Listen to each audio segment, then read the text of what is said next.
Today, I am going to talk about why working in tech is the best thing ever and why everyone around you is probably like, you should work in tech, and why I was convinced into it, why I love being in it, and why I continue to see myself being in it now that I've drank the Kool-Aid. For full context, for those of you who have not followed me or have no idea who I am or why I'm qualified to talk about these things, my name is Brian. I worked in investment banking for a year and 8 months, left the finance industry to join a pretty big scale tech startup, and now I work in Web3 slash the NFT environment. So I'm relatively qualified to talk about banking and startups and tech as in general. I think it's a good comparison because those are kind of the two big pillars of making good money and doing well in life in today's society, finance and tech. I've touched a little bit of both. Obviously, I'm still young, but I think these are the reasons why I think working in tech is cool. It's awesome. And I'm going to be as transparent as possible today with no cuts. I've been trying to do this no cut thing just because it's easier on me with editing and it gets a raw impression of what I think without all the BS filtered out. So let's just get started. The thing that everyone cares about, let's talk about money. Money in tech is great. Money in tech is phenomenal. And people used to be like, money in tech is good for the hourly, money is good considering the work-life balance. Money in tech is good objectively. They have so much money now and they're just throwing it at all roles across the board. It's not just software engineers in tech that are making good money. Ops people are making good money. Tech sales make great money. Strategy people, product people. Tech has a lot of money and they hand it out to their employees very well. Compared to banking, compared to finance, I would say you make equivalent money in tech plus the work-life balance. Obviously, the bonuses in tech or the bonuses in banking are huge, but tech money is great. I don't know how else to say it. The money is great, and 90% of the job is really about the money, in my opinion, as cynical as that might sound, and money in tech is great. Your opinions are valued a lot more in tech, in my opinion. Most tech companies, especially the ones that are still innovating, the ones that are in earlier stages of their growth cycle, benefit from having new ideas. Obviously, you need to obey the hierarchy, and if you're a newcomer, you shouldn't step into the role of the CTO and change the direction of the company. But in tech, at least in my experience, especially compared to banking, people respect your opinion and they want to hear new ideas out. And every single person has a different angle on whatever product or service you're building. So having that opinion is very valuable, and you are much more respected even at the junior level for your opinions, and people are heard for their opinions. This, I think, just cuts across to the bigger point of culture at tech companies. There's definitely toxic cultures at tech companies. Don't get me wrong. It's not tech is the end all be all to holiness and angels at your office, but tech in general, I think, has chiller people, overall more intellectual people, not necessarily people that are in it just for the money per se, which allows a more intellectual and open environment that is fostered by an ongoing measure to implement good culture. And I think that stuff does matter because it piles up after a while. To simplify it, you are definitely surrounded by nicer people in tech, especially tech companies that are doing decently well. Of course, I know that there's exceptions and I've heard of horror stories at tech companies, but in general, I think for the benefits that you're getting, for the money that you're making, and for the level of success you're perceived at, which are all things that people care about, tech has good culture, people are nice. You get to work across a lot of different things. When you're in other companies and you have a certain role, you're pretty pigeonholed into what you're doing. For example, when I was in banking, you're an analyst, you're working on M&A deals forever. And of course, there's different parts of the deal that you're touching.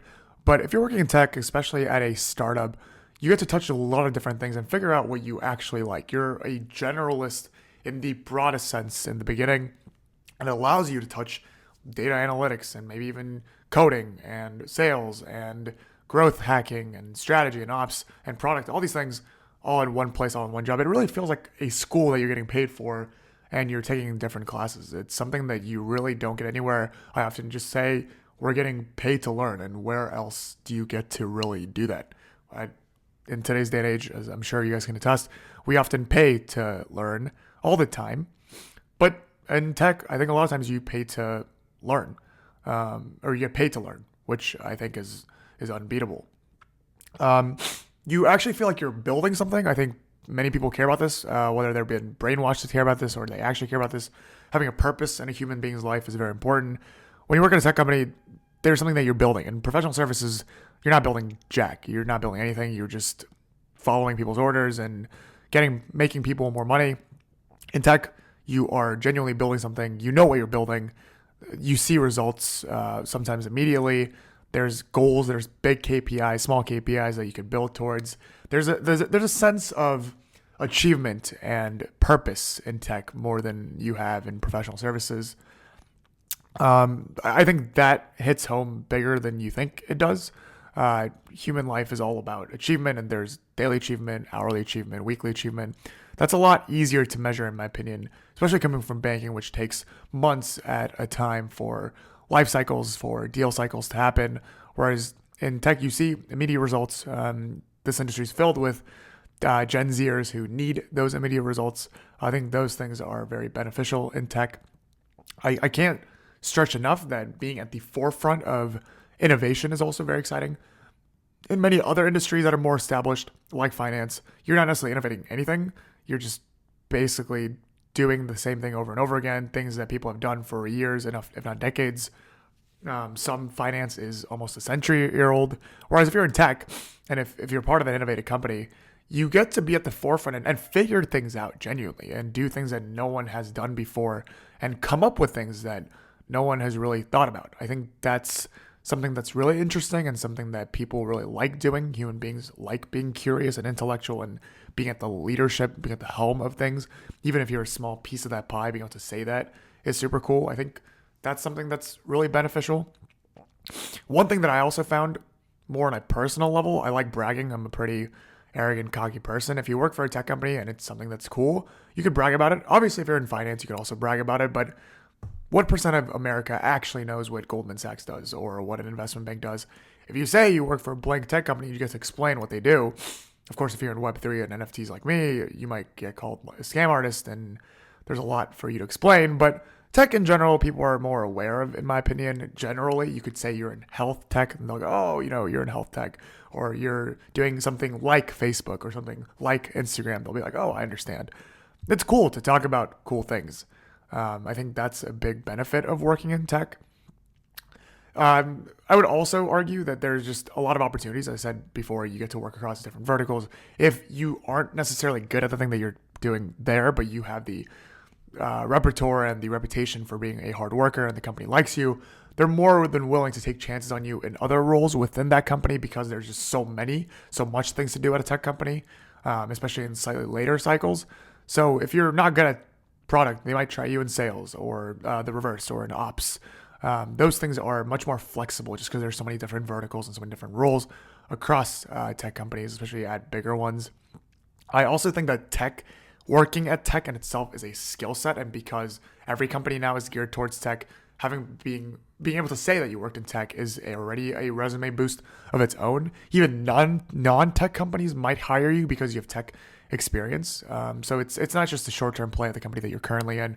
I think it has lifelong, career-long impacts, which are quite important, in my opinion, for your career building. Long story short, I love being in tech. I wish I started in tech earlier. I made my previous video about how I hated it being in investment banking. I love being in tech. I will make an equally honest video about the things that I don't like about being in tech in the near future, but I hope this helped for those that are trying to join tech and understand why everyone has a great big fuss about it and why everyone wants to do it. If you have any questions, please leave them in the comments below. And as always, I thank you guys for watching, and I will see you guys next time. Let's go.